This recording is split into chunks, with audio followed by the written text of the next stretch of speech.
ஆமாம், இது இன்னைக்கு இல்லை, நிகழ்ச்சி வந்து 27/11/2024 கார்த்திகை 12ஆம் தேதி எங்கள் ஆண்டுதோறும் நாங்கள்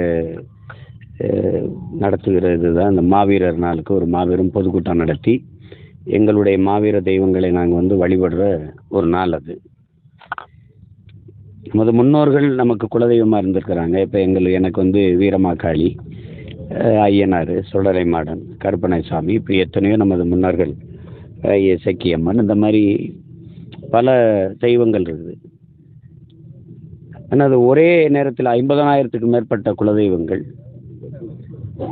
நம்முடைய இன உரிமைக்காக, இன விடுதலைக்காக இன்னுயிரை ஈந்த அந்த ஈக மறவர்களை போற்றுகிற ஒரு நாள் அந்த கார்த்திகை 12. அதுக்கான பொதுக்கூட்டம் அது கடலூரில் தான் திட்டமிட்டோம். அது மழை காலமாக இருக்கிறனால ஒரு வேளை பெரும் வெள்ளம் தேங்கிட்டுனா கஷ்டம்ட்டு இங்கே மாற்றணும். அதனால் அவசரமாக இந்த பணி இப்போ செய்து கொண்டிருக்கோம். 27ஆம் தேதி இங்கே மாலை கூட்டம், அதுக்கு தான் இந்த திடலை சரி பண்ணிட்டு இருக்கோம். நேற்று ரஜினி சந்திச்சிருக்கீங்க.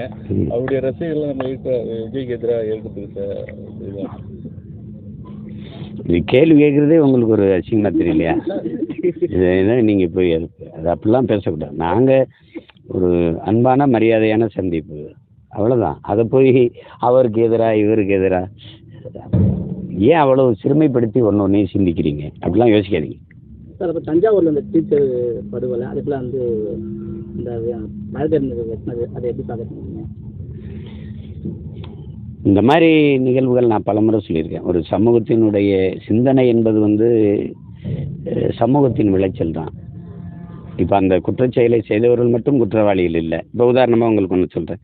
ஒசூர் நீதிமன்றம், அந்த கிருஷ்ணகிரி அந்த நீதிமன்ற வாசலில் ஒரு வழக்கறிஞரை வெட்டுறாங்க. வெட்டியவர் மட்டும் குற்றவாளியா? சுற்றி அத்தனை பேர் நின்று வேடிக்கை பார்த்தா எல்லாரும் குற்றவாளியா? அவங்களும் குற்றவாளி தானே. ஒரு 5 பேர் 10 பேர் சேர்ந்து மொத்தமாக போயிருந்தால் கூட அவர் ஓடி இருப்பார். ஒரு கல் எடுத்து தெரிஞ்சால் கூட அவர் அந்த இடத்த விட்டு அப்புறப்படுத்திருக்கலாம். அப்போ எதுவுமே செய்யாமல் வேடிக்கை பார்த்த ஒவ்வொருவரும் குற்றவாளி தானே. அப்படி தான் பார்க்கணும். அவர் மட்டும் கொலை முயற்சி செஞ்சவர் கொலையாளின்னு பார்க்கக்கூடாது. அது அந்த மாதிரி இருக்குது சமூகம். இப்போ இந்த குற்றச்செயலில் ஈடுபட்டவர்கள்லாம் நீங்கள் சோதித்து பார்த்தீங்கன்னா நிறைந்த போதையில் இருந்திருப்பாங்க. இப்போ அந்த விரும்பிய பெண்ணை திருமணம் பண்ணி தரலைன்னு போய் ஆசிரியை கொலை பண்ணியிருக்காரு. அவர் சராசரி மனநிலையில் இருந்திருப்பார் நீங்கள் நினைக்கிறீங்களா?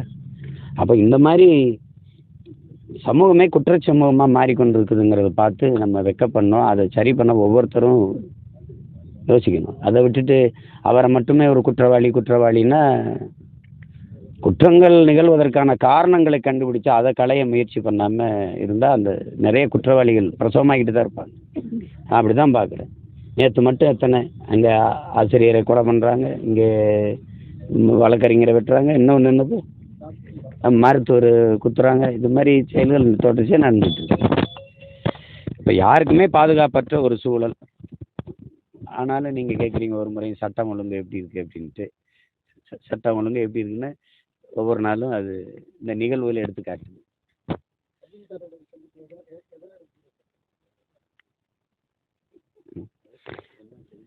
நான் ஏன் சந்தித்தேன், எத்தனை நேரம், எவ்வளோ நேரம் சந்திச்செல்லாம் நீங்கள் போட்டீங்க.